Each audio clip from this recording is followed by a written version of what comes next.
What if I told you that there is a single fundamental concept underlying all of speculative fiction? Not only that, it actually defines speculative fiction.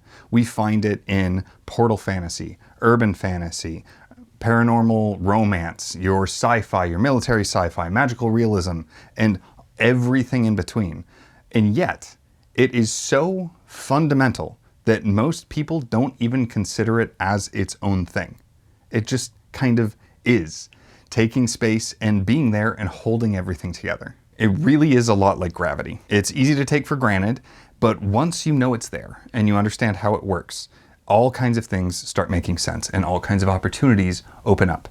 So in this video, we're going to define what this thing is. We're going to identify all of the moving pieces. And by the end, not only will you see it in all of your favorite speculative fiction stories, you will understand why it is so valuable and have a better idea on how to tell better stories yourself. I'm Clark Rowanson, the Magic Engineer, and your guide beyond reality.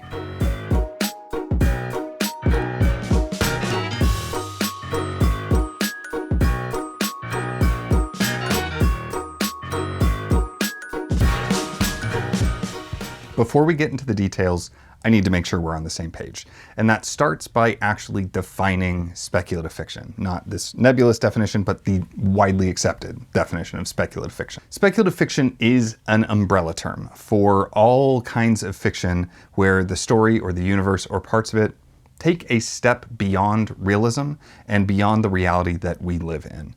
And this includes a huge number of genres and subgenres, including generic fantasy and sci-fi, as well as much more specific things such as urban fantasy, military sci-fi.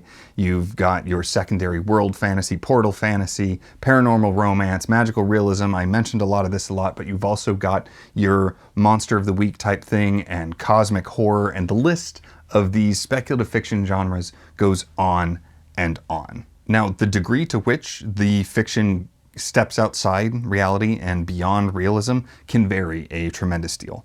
The steps can be very small or very specific in things like The Double Life of Danny Day by Mike Thayer, where it all centers around one kid with one power and exploring how he uses that, and things go on in his life.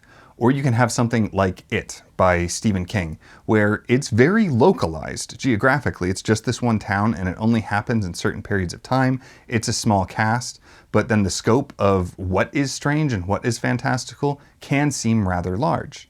You can also have things like The Midnight Library or even The Secret Place by Tana French, where the ways that it exceeds reality is very small. It's just this group of girls and we don't ever actually know if their powers are real or not. On the other hand, the departure can be enormous, where we have creatures that absolutely could not exist in our world, like the whole Alien franchise, or it could extend to entire secondary worlds or hidden worlds with things like Dresden Files, or you have all kinds of creatures and environments and things like Avatar. It's huge, the opportunities that you can have, and things can get very bizarre and very strange, like in Fire Upon the Deep by Werner Vinge, or even Perdido Street Station by China Miéville. Huge range of what speculative fiction can cover. So what is this secret ingredient or this special force that I am talking about? And who the heck is this guy? And why is he so excited about all of this? Short version, he's a little insane, but let's move ahead. I call this special ingredient Reality Plus. And Reality Plus is just referring to all of the places and information where the stories go beyond reality. Makes sense, right? I mean, that's what it is in the broad sense. There's a lot more to talk about that, obviously. So any of the individual pieces or individual places where our story or our world goes beyond reality are specific Reality Plus elements. So things like lightsabers, or telepathy, or the ability to phase through walls, the existence of ghosts, the existence of zombies and werewolves, or the existence of faster than light travel, your space psionicus, or potions and flying brooms. All of these things are little pieces, each of which exceed reality, and each of which are an individual Reality Plus element. But there's more to it than that, because all of these individual pieces, you can have a lot of various Reality Plus elements in a story.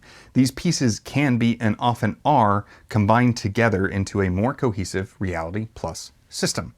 So what is a Reality Plus system? Well, the system side of things is the interconnected principles, patterns, rules, and information that makes the Reality Plus elements understandable and usable to the characters, players, readers, viewers, audience, anybody who's interacting with it.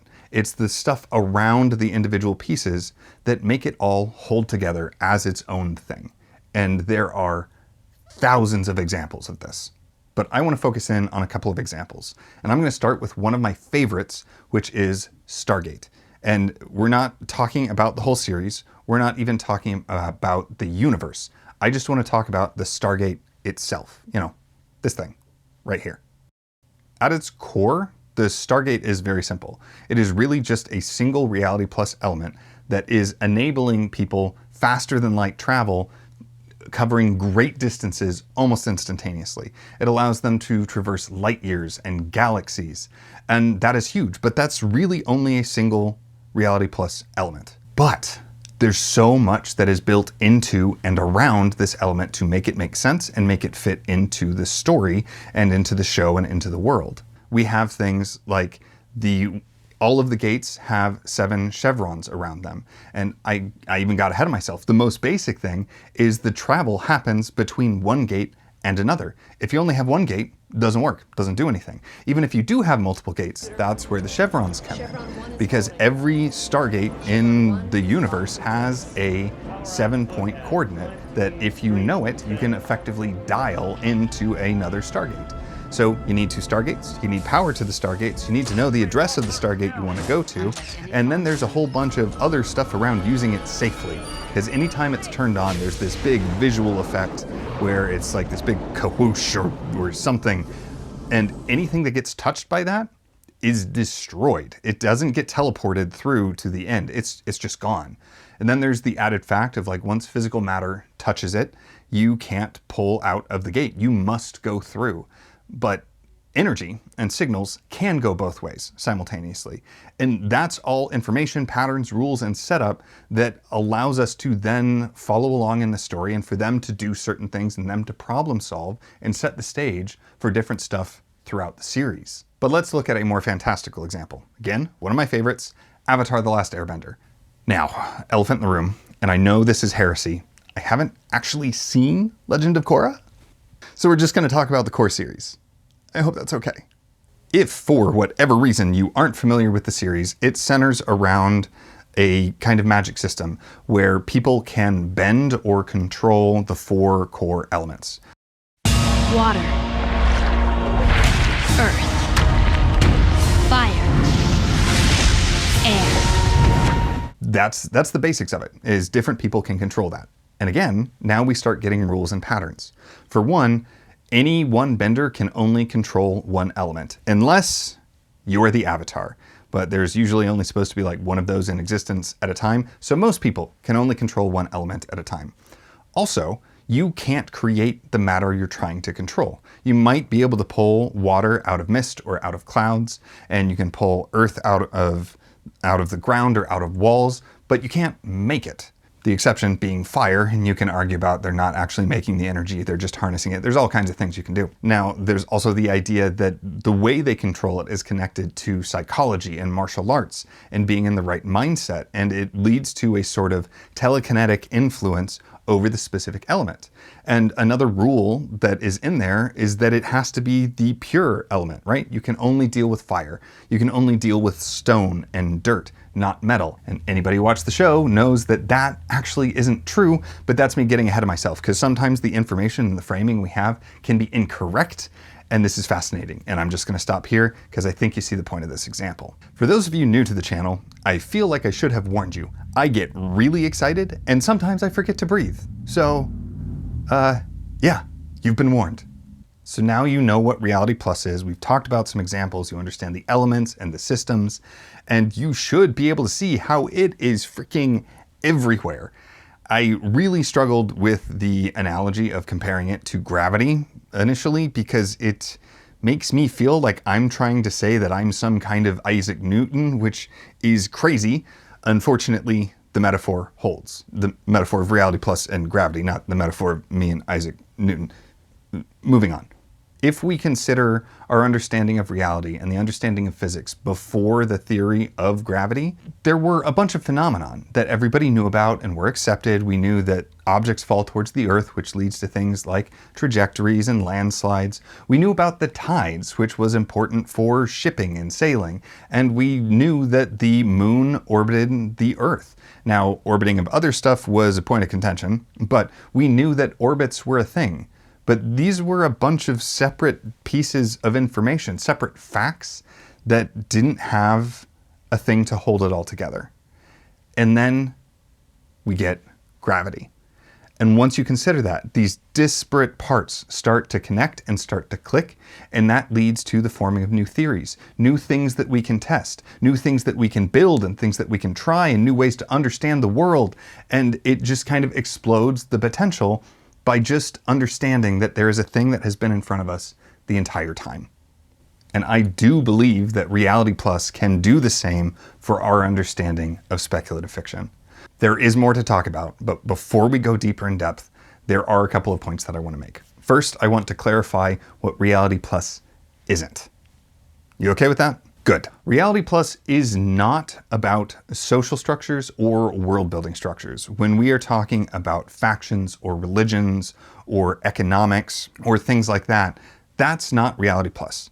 That's not to say they can't be connected, because you can have factions and groups and organizations that rely on Reality Plus elements or Reality Plus systems in order to do their job. They might exist because the Reality Plus system that is in the story, but they themselves aren't actually Reality Plus systems. Those are socioeconomic and like world building culture systems. Those are a separate thing. And the reason I want to clarify that is because if you want to know how to build those things, that is a whole separate field of study that you can look into. Ranking, categorizing, or taxonomy of things within the world is also not a Reality Plus system. That's honestly just people being people. We like to build structures and name things and identify things and compartmentalize things. That's part of why I'm doing this, is just a people being a people. Those aren't in fact Reality Plus. Now they can be fictional, trying to build these structures, taxonomy about things that are real, or you might have these categorizations and ranking and taxonomy of your Reality Plus system, but just know that the categorization and that kind of thing itself is not Reality Plus. It can be part of your Reality Plus system, it can point to it, it can be related to it, but it by itself, not Reality Plus. Finally, Reality Plus is not about game systems or raw mechanics. If you have something like 3D chess, or I think it's called Tall Card, the card game that they're playing in Firefly, or something like that, that isn't Reality Plus. That's just a game. It's a fabricated game. And again, like the others, you can tie it to Reality Plus. Like maybe you have a form of the Mafia game, except it is played with telepaths, which then makes it a completely different thing you're doing altogether. It might be something in the world where you can achieve immortality if you defeat death in a more mundane game. But the games themselves and the rules of the game are not the Reality Plus aspect. They are connecting to and relying on the Reality Plus aspects. You see what I mean?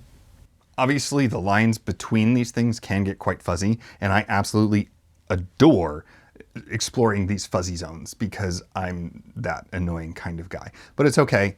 You're smart. I trust that you get it. Two more quick things. One, I want you to understand as we move forward that when I say system, I do not mean complicated. There's a tendency, this is something I see a lot when I'm talking with people, we assume that systems are complicated. They aren't. They really don't have to be. And you can just look at physics for that. A simple mechanical system is something like a lever or a ramp. And it can be the same with our Reality Plus stuff. Your system could be as simple as a single piece of information or a single ability and the information around it. It could be a box with 2 buttons. It could be a box with 1 button that does one specific thing. And that is a Reality Plus system. System does not mean complicated.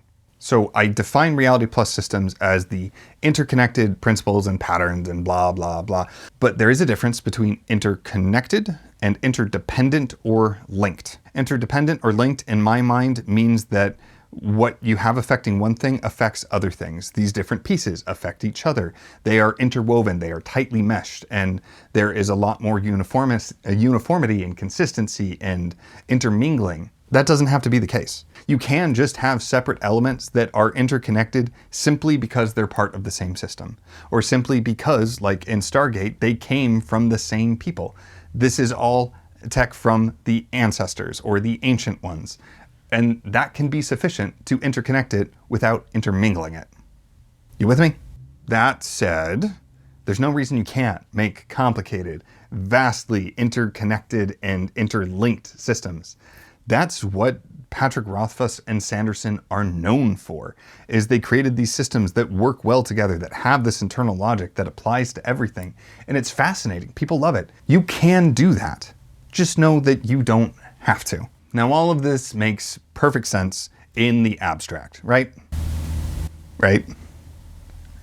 Right? But what does it mean in more practical terms? How does this apply to our stories? What do we do with it? Well, that's where the moving pieces and the next level down comes in. Because remember, Reality Plus it's an umbrella term that captures all of these different things. And we've talked about a wide range of systems and different degrees that it can vary from reality. Well, within that, you have a bunch of different commonalities. And these are effectively the types of Reality Plus system. And I call them the spheres for reasons that will become apparent. And there's four that I have identified so far. There might be more. You already know three of them. I'm sure of it, because they are magic, tech, creatures, and then the fourth one is fundamental forces. And honestly, you already know that one too. I'm just using weird words, which is an annoying thing that I do. The fundamental forces sphere focuses on the Reality Plus elements that are connected into the fabric of the world itself. These are the base things that affect how everything else works.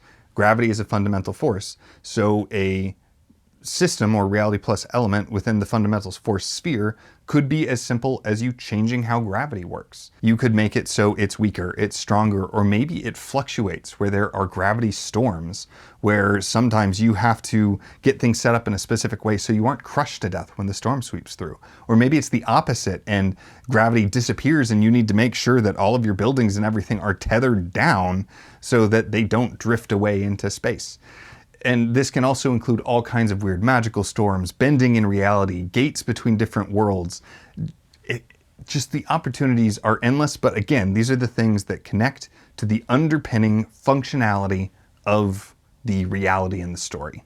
And it is once again time for examples. Yes. In the magic sphere, we get Reality Plus systems like we see in the Mistborn series or The Magicians by Lev Grossman. If we move over to the tech sphere, we see Reality Plus systems like in Star Trek or in Mass Effect, or depending on how you want to stretch it, even in The Expanse. Actually, definitely in The Expanse. In the creature sphere, we end up with systems like we see in Dragon Riders of Pern, or Aragon, or Teen Wolf, Night of the Living Dead, or even John Carpenter's The Thing. Then in the fundamental forces sphere, we can get some very interesting things like in Perdido Street Station or A Fire Upon the Deep. Those are the ones that can get very strange. Or Annihilation. Oh my God, that is like the epitome of a fundamental forces Reality Plus system. Now, if you're anything like me, you are bouncing up and down, possibly shouting at the screen with dozens of examples of Reality Plus systems that don't fit neatly into those spheres.